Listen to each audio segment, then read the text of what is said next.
Aku Risha. Dan aku Joy. Di Selamat Sore Medan, seperti biasa kami sudah menyiapkan beberapa berita yang siap mengisi sore harinya Tribuners sekalian. Betul sekali. Anyways, Apa nih?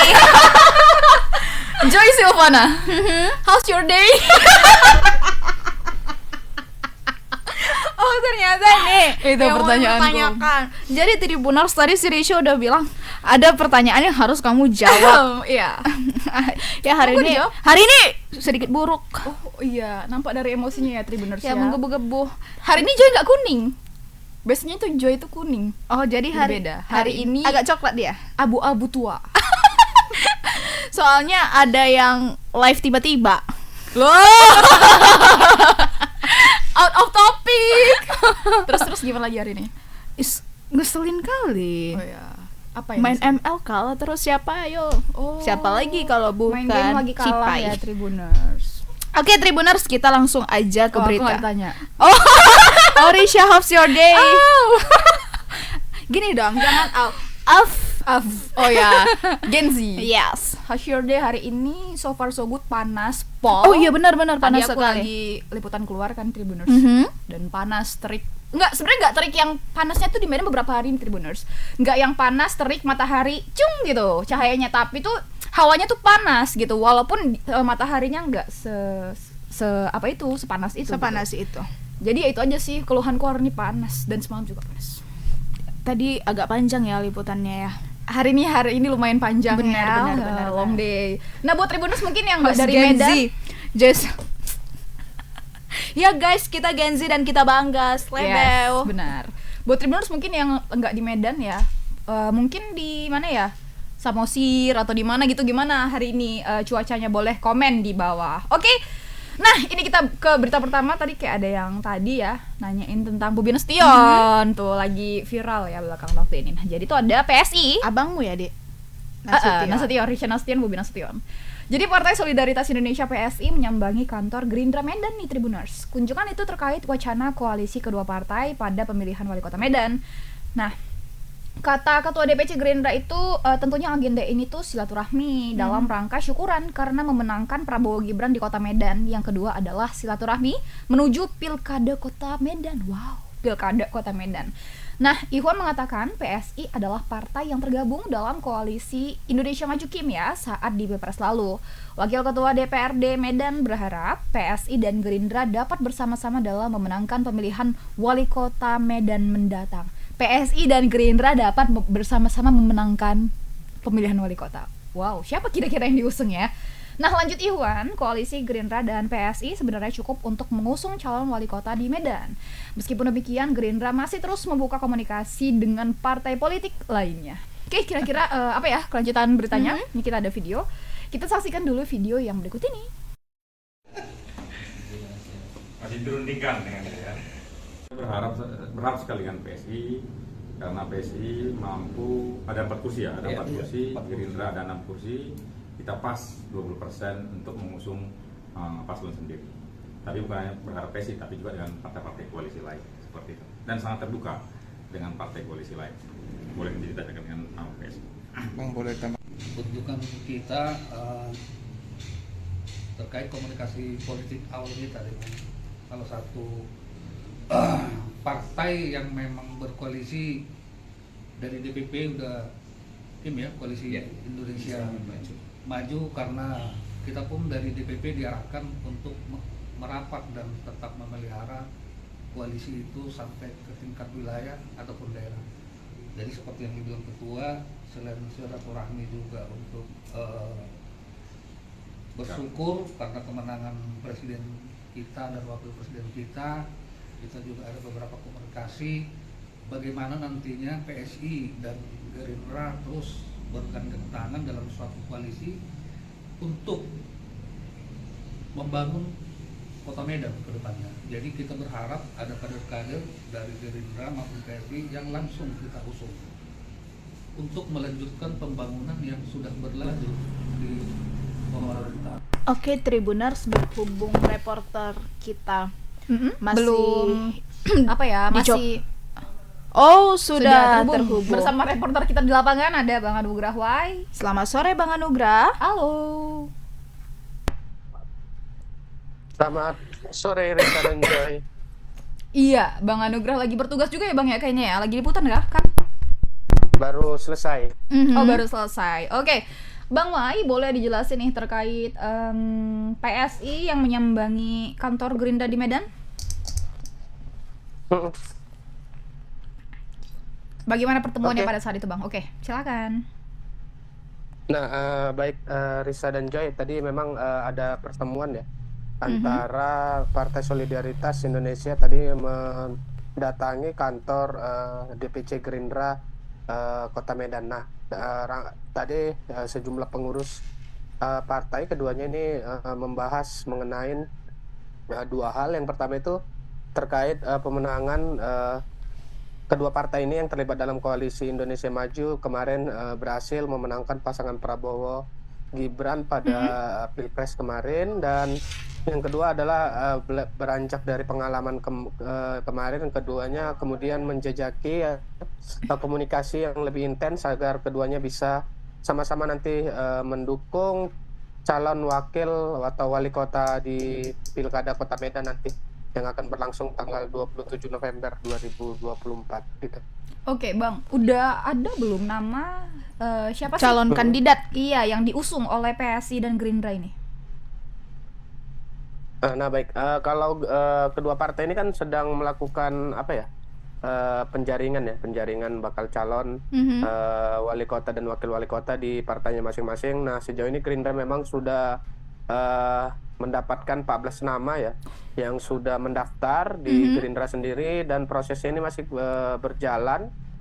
Yang pertama mereka sedang melakukan survei untuk mencari nanti 5 besar siapa orang yang paling tertinggi elektabilitasnya. Walaupun tadi sempat kita tanya namun tidak disebutkan pastinya 14 orang itu siapa aja, tapi termasuk tadi yang disebutkan itu Ade Jona Prasetyo selaku ketua tim pemenangan Prabowo Gibran ya di Sumatera Utara, dan kemudian ada Ikhwan Ritonga yang merupakan ketua DPC Gerindra di Medan. Nah, kemudian nanti ini setelah beberapa hari ke depan ini kan masih dilakukan survei, itu kemudian berdasarkan survei itu nanti dicari 5 orang dengan elektabilitas tertinggi, kemudian nanti akan disampaikan ke DPP.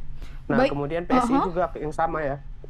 PSI juga lagi melakukan survei, kemudian nanti akan mencalonkan baik itu kader ataupun yang non kader. Namun tadi di pertemuan tadi mereka sepakat untuk bagaimana kedepannya baik kader Gerindra dan PSI ini kalau bisa bersama-sama untuk maju sebagai calon atau pasangan calon wali kota begitu. Baik. Informasinya Bang, yang ke-14 ini merupakan kader Gerindra semua kah? Enggak semua kader Gerindra. Semalam ada Bang Bakhtiar juga, Bakhtiar Sibarani, yaitu ketua DPP Partai Nasdem juga kemarin sempat ke sana ya. Terus mantan wakil wali kota Medan Bang Aulia Rahman ini juga kemarin sudah mendaftar ke Gerindra juga. Jadi enggak semua kader, karena mereka membuka pencalonan untuk semua tokoh-tokoh yang mau mendaftar begitu. Oke, nah tapi untuk nama Bang, nggak pun dari PSI Gerindra, dari partai-partai lain, sudah ada nggak nama yang memang fix nih bakalan maju untuk Pilkada Kota Medan khususnya menjadi wali kota? Nah baik, sejumlah nama memang banyak ya yang sudah mendaftar, meskipun kita tahu belum ada yang tampaknya begitu serius begitu ya. Oke. Karena juga banyak yang masih mendaftar tapi belum berani untuk menunjukkan diri ke publik begitu. Sejumlah nama sebenarnya sudah ada, misalnya dari wakil wali kota Medan yang saat ini ya, Bang Aulia Rahman itu sudah mendaftar ke sejumlah partai politik, termasuk ke Golkar, ke PSI juga kemarin sudah. Kemudian juga banyak ada Bang Bakhtiar Sibarani, itu mantan Bupati Tapanuli Utara, Tapanuli Tengah maksudnya.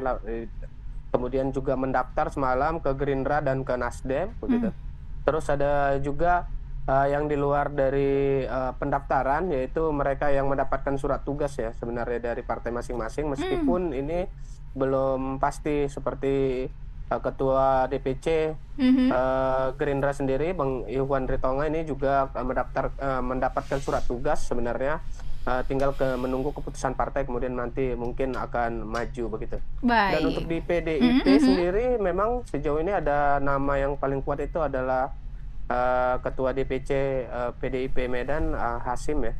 Bang Hasim juga digadang-gadang akan naik, namun ini belum pasti sampai nanti ada partai sendiri yang artinya dari keputusan partai ya di tingkat pusat nanti yang akan memutuskan nanti siapa ini yang akan maju begitu untuk melanjutkan kepemimpinan Bobi Nasution yang kemungkinan akan naik ya sebagai calon gubernur di Sumatera Utara. Baik, kalau gubernur Pak Bobi ya, Pak Bobi ya ya. rencananya bakalan naik. Ada juga satu nama yang kontroversial, tapi kita nggak usah bahas dulu ya karena nih Iya. kawasannya masih wali kota. Oke, Jay, ada lagi? Cukup ya. Terima kasih banyak Bang Anugrah atas informasinya. Selamat beraktivitas kembali. Selamat sore. Selamat sore. Kita begitu pas kita bilang selamat sore, selamat sore sama reporter. Selamat sore. Selamat berpisah. Gini, nggak emot yang kayak gini. Tahu. Iya.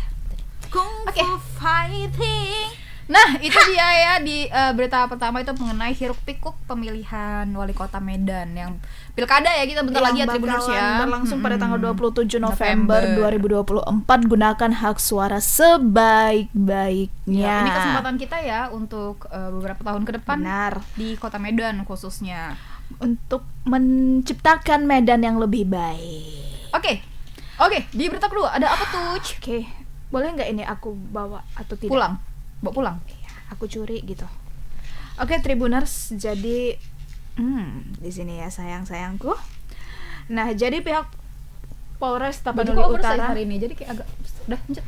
ya, Tribuners, kita lanjut. Jadi pihak Polres Tapanuli Utara telah meringkus tersangka RH dari kediamannya setelah dilaporkan sebagai pelaku cabul terhadap putri kandungnya. Ini kali sih, aduh. Sering kali loh dari daerah-daerah sini. Berita Bang Maurits. Iya. Sering sekali. Nah, Kasih Humas Polres Taput, Aibtu Walpon Baringbing menjelaskan aksi bejat ayah kandung ini telah berlangsung sejak korban duduk di sekolah dasar hingga lulus SMA. Dia dicabuli oleh ayah kandungnya. Woi. Nah, korban yang bersama ibu kandungnya menyampaikan laporan lebih detail soal perilaku biadab ayah kandungnya setelah ia lulus SMA dan bekerja. Pada saat ia sedang bekerja, tersangka RH menyuruh pulang korban ke rumah. Nah, tentu korban sudah mawas diri akan mendapatkan perlakuan bejat dari ayahnya. Jadi dia kayak mungkin udah merasa, kok aku pulang lagi ini aku Bakalan kejadian lagi tuh hal yang tidak diinginkan. bisa dilecehkan lagi seperti itu. Nah, jadi dia nggak mau tinggal diam. Ia pun bercerita dengan rekan kerjanya perihal yang dialaminya. Rekan kerjanya pun menyampaikan kepada pemilik usaha, selama ini korban selalu mendapat ancaman manakala buka mulut soal perlakuan bejat ini. Nah, kini tersangka sudah berada di ruang tahanan Mapolres Taput sembari menjalani proses hukum selanjutnya. Tersangka RH mengakui perbuatannya kepada polisi. Untuk informasi lebih lanjutnya, kita tonton dulu video berikut ini.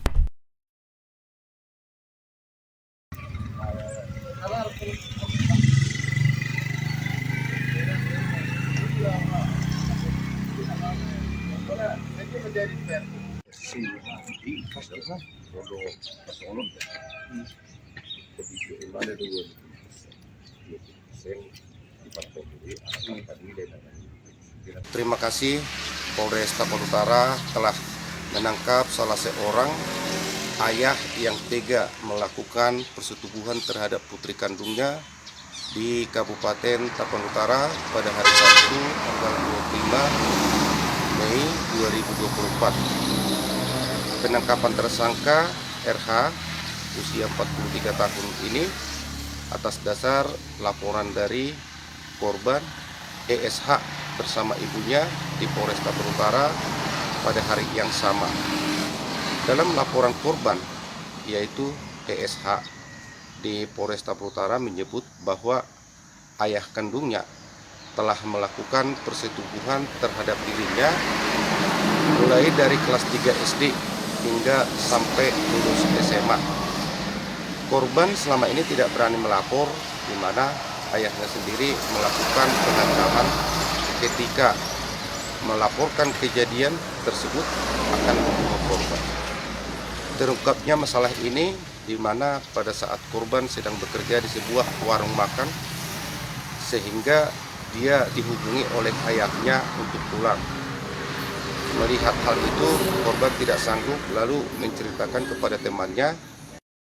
Begitu temannya yang bekerja di rumah makan tersebut mengetahui hal itu, langsung melaporkan kepada pemilik usaha, dan pemilik usaha pun melaporkan kepada pihak kepolisian. Dan pihak kepolisian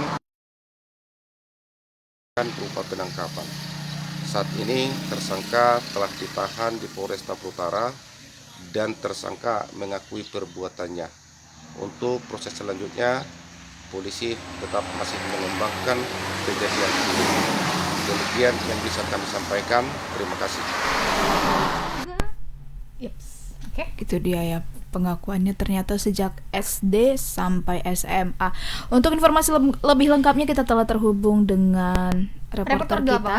Ada Bang Maurits. Halo Bang Maurits, selamat sore. Selamat sore Bang Maurits. Ya, selamat sore Tribun Medan, selamat sore Rika dan Joy. Oke, Bang Maurits. Sungguh kabar yang sebenarnya sangat Disayangkan dan tidak ingin didengarkan. Tapi Bang, boleh dijelaskan kepada Tribuners bagaimana kronologi dari kejadian ini? Kok Silakan bisa gitu Bang, laporannya. dari SD sampai SMA gitu ya, dicabuli oleh ayah kandung sendiri. Nah, terima kasih. Awalnya kan RH ini telah lulus SMA dan bekerja, namun untuk data lebih detail tidak boleh kita sampaikan soal tersangka. Makanya korban itu sudah bekerja bersama dengan rekannya di wilayah yang sama, dan pada saat itu sebenarnya awalnya terungkap itu ketika ia dimintai ayahnya pulang. Nah, sebenarnya dia tidak ingin menceritakan itu, tapi sebagai mungkin tekanan psikologis dari seorang perempuan ya, karena sejak SD dia telah mengalami pelecehan seksual hingga SMA, dia pun tak sanggup lagi dan akhirnya menceritakan kepada kawannya. Kawannya ini kemudian menceritakan kepada pemilik usaha karena merasa iba. Lalu pemilik usaha dengan sigap langsung memberikan keterangan ke pihak kepolisian. Lalu kemudian pihak kepolisian menanyai ibu korban dan juga korban saat berada di Polres, dan ternyata hal itu benar, dan begitu ada laporan itu pada hari yang sama itu langsung ditangkap gitu si RH-nya, tersangka. Nah, inilah yang membuat RH juga sekarang sedang menjalani proses hukum, dan biasanya itu hukuman itu ditambah sepertiga lagi dari hukuman yang sudah dipastikan. Jadi artinya kalau sekarang dia disangsikan dengan pasal berapa itu, pokoknya pencabulan itu 15 tahun, berarti tambah sepertiga menjadi 20 tahun karena punya hubungan darah dengan korban. Oke.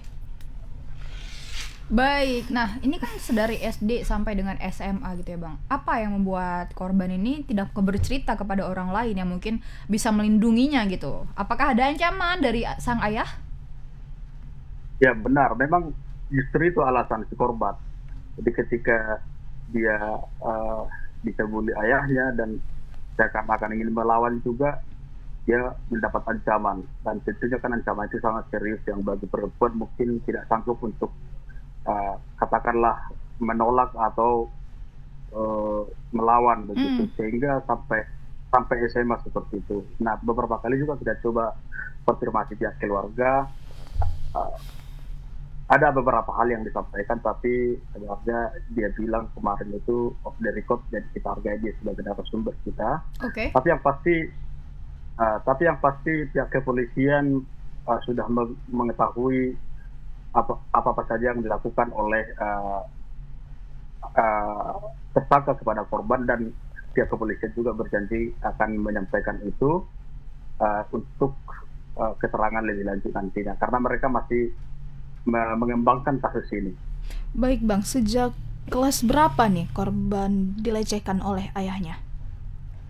Kelas 3 SD, dan kita juga sudah pernah bertemu juga dengan korban, dan pada akhirnya setelah kita bertemu, ya keluarga meminta supaya hal ini juga dari pihak mereka jangan terlalu banyak diekspos. Oh benar-benar.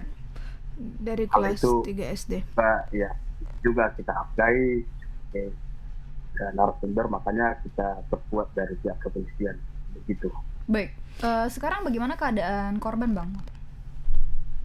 Nah, korban setidaknya yang kita ketahui bahwa dia sudah mulai kembali pulih, tapi masih ada rasa trauma karena sudah sempat menyampaikan laporan ke pihak kepolisian. Dan tentunya dengan ini kan, dengan tersiarnya informasi ini, dia juga merasa bahwa dirinya layak tertuduh, walaupun sebenarnya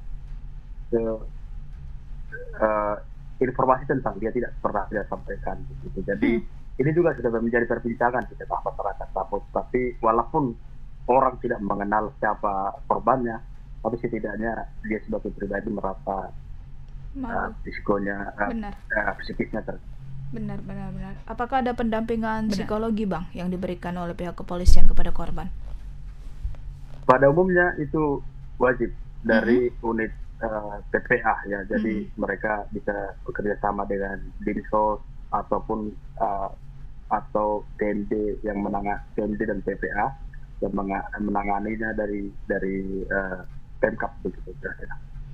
Baik. Oke, ini sang ayah sudah ditahan ya, Bang, di pihak kepolisian ya? Sudah, di hari yang sama begitu ada laporan langsung ditangkap. Dan Oke, dia pada mengaku hari perbuatannya. itu ada informasi nggak, Bang, mengenai di mana ditangkapnya? Apakah si pelaku ini melakukan perlawanan? Tidak ada perlawanan, dia mungkin sudah sadar dia, makanya langsung mau aja dia. Oke, berarti dia udah pasrah aja gitu ya, ditangkap polisi. Baik, Bang Dan Maurits. pada akhirnya kan dia, Gimana, Bang? Sorry, keputus. dan pada akhirnya kan dia akui juga, artinya dia pun begitu datang polisi mungkin sudah tahu. Oh, oke, sorry Bang. Nah, apakah pas dia kan mengakui nih, berarti kan memang mengiyakan gitu. Apakah dia ada memberitahu kepada pihak kepolisian kenapa nih dia bisa berperilaku bejat selama itu sama anak kandungnya sendiri? Nah, sejauh yang kita dapatkan informasi pasti sudah disampaikan kepada pihak kepolisian, tapi mungkin saja pihak kepolisian masih mengumpulkan bukti-bukti yang lebih lagi, karena tidak mungkin juga pengakuan hanya dari dia, tapi dari korban kan pasti lebih banyak kan. Oke, baik. Kita akan menunggu informasi selengkapnya ya, Bang, mengenai updatean kasus ini. Baik, terima kasih Bang Maurits. Selamat sore, selamat bertugas kembali. Terima kasih, selamat sore Medan, selamat sore bagi rekan berdua. Oke, pasti Bang Maurits lupa siapa nama kita ya. Tapi ini memang sebagai kita wanita ya, mendengar kabar-kabar kayak gini, kayaknya anak perempuan itu harusnya first love-nya itu adalah ayahnya gitu. Tapi ini ayahnya sendiri yang menghancurkan masa depannya, menghancurkan hidupnya gitu. Tapi itu semua kita sangat menyayangkan ya, sangat prihatin.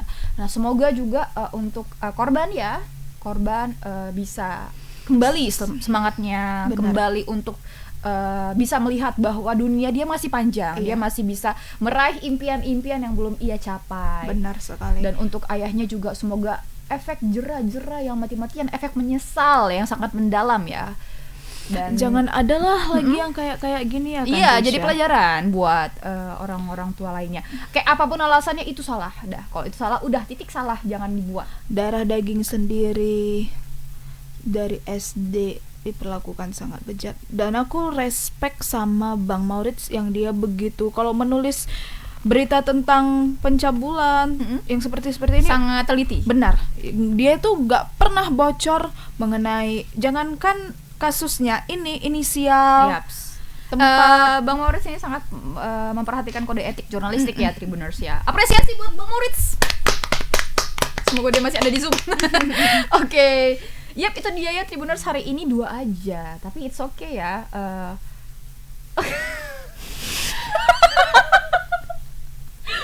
Enggak, tau gak sih operatornya itu kayak buat not gitu loh di nama kita. Kayak apa yang ingin dia sampaikan ke kita tuh dibuatnya gitu.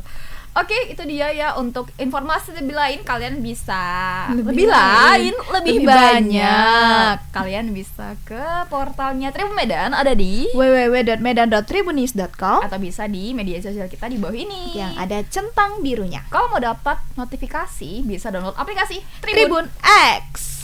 Jangan lupa juga saksikan Selamat Sore Medan setiap hari Senin sampai Jumat Di jam jam 5 sore di Facebook dan YouTube Tribun Medan. Kalau begitu aku Risha Dan aku Joy. beserta kru yang bertugas pamit undur diri. Bye Tribuners, selamat sore Medan.